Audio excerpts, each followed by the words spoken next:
everybody, ladies and gentlemen.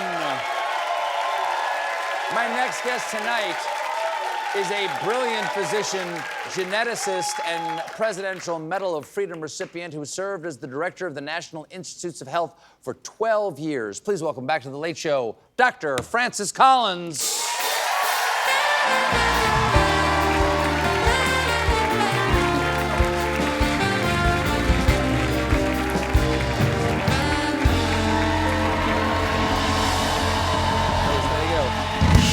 Nice to see you again. Great to be here with you, Stephen. Always good to talk to you. I love science. I love scientists. You know, my dad was in the NIH for many years. Earlier this year, you retired from the National Institutes of Health. You're no longer the director, but you were still over there doing research. Running a research lab. Okay, you served there as director for 12 years, as I said, under 3 presidents. Why was now the time to leave?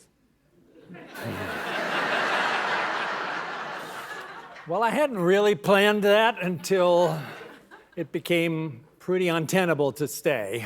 And why? Why was it untenable? Well, after January 20th, I'm running a research lab. We get instructions that we are not supposed to go to scientific meetings, not supposed to speak to the public in any sort of way.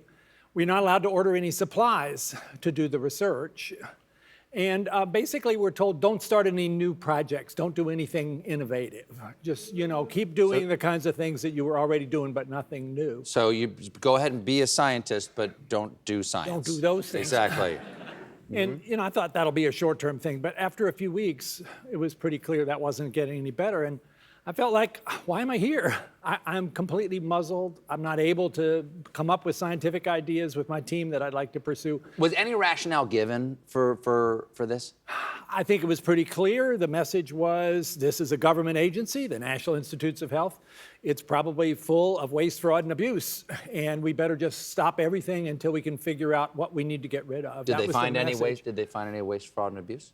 Depending on who you ask, I would say very little. Having run the place for 12 years, the people at NIH, the most amazingly dedicated, hardworking, selfless people trying to find answers. Well, I assume you must, you know, having been there so long, you must have, you know, friends who are still over there. What do you hear? The morale at NIH is the lowest I've ever seen it. People who really thought they were there to make that next breakthrough happen, or at least build a pathway towards that, aren't sure anymore whether that's still possible. Particularly worried about young scientists who are maybe on this path towards being that next person to win the Nobel Prize, and now they're just not sure that that's going to be possible in the United States of America. And many of them, like one of my former graduate students, who can't seem to find an offer in a really good lab, even though it's probably the best student I've had in 10 years, he's looking at Australia. That's the kind of brain drain that's going to happen, going the other way. We took wonderful benefit from having so many scientists come to our shores. Yeah, the United States has always had the pick of the litter. Well, the vector is reversing. Where are they going? So Australia to help the kangaroos. Where else? Europe, the United Kingdom, depending on what language you speak. If you happen to be a Chinese student, the Chinese are offering you all kinds of opportunities to come back. Because, you know, China thought they had to compete with America to be top of the pack here. They must be looking at this and they can't believe their luck. Well, how long before we get a sense of this brain drain? Like, how long before this is going to affect our future health care? I think it already has, Stephen. The kind of things that have happened in these 6 months, 2,500 projects were stopped without any particular reason to explain that. And these were significant. I was about to say cancer research. Cancer, Alzheimer's disease, rare diseases caused by genetic misspellings, you name it. HIV research was pretty much stopped cold. And certainly vaccine research has taken a serious downward turn. You can't just turn that back on again when it happens like that. And the way in which this plays out, what NIH does is, through the taxpayer support, all over this country, supports all the science that you build as a foundation upon which that breakthrough may happen. It may not happen for 10 years, but we're mortgaging that opportunity now by having that foundation in such deep trouble. Medical miracles don't happen overnight. You have to invest in them. Our investments are in trouble now. Well, your book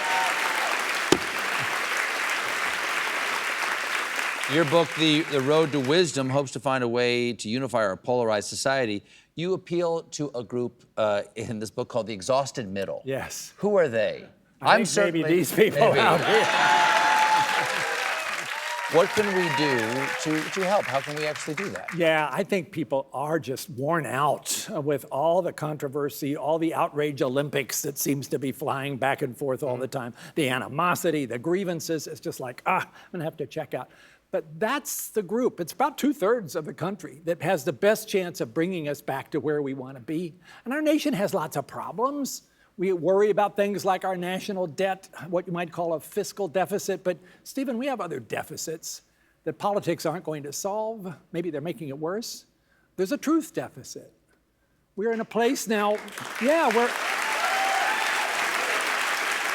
there seems to be no real penalty for saying something that's demonstrably false. It's okay. No, it's not. We have a trust deficit where, because people don't know if they can be sure somebody's telling the truth, why should I trust that person? So we stop trusting each other most of the time, and that's dangerous also for our future. And we certainly have a civility deficit. But you know what I'm worried about most? What are you most worried about? The compassion deficit, Stephen. What happened to us? How can it have become normalized not to be concerned about our fellow human beings, even if they're not living in our house? Maybe they're down the street suffering, or maybe they're in another part of the globe suffering.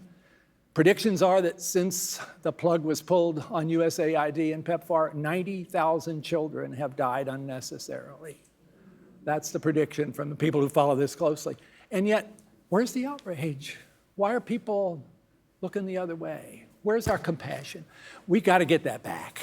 And I think that's up to us. If we want to flourish as a society, that's what we need to do.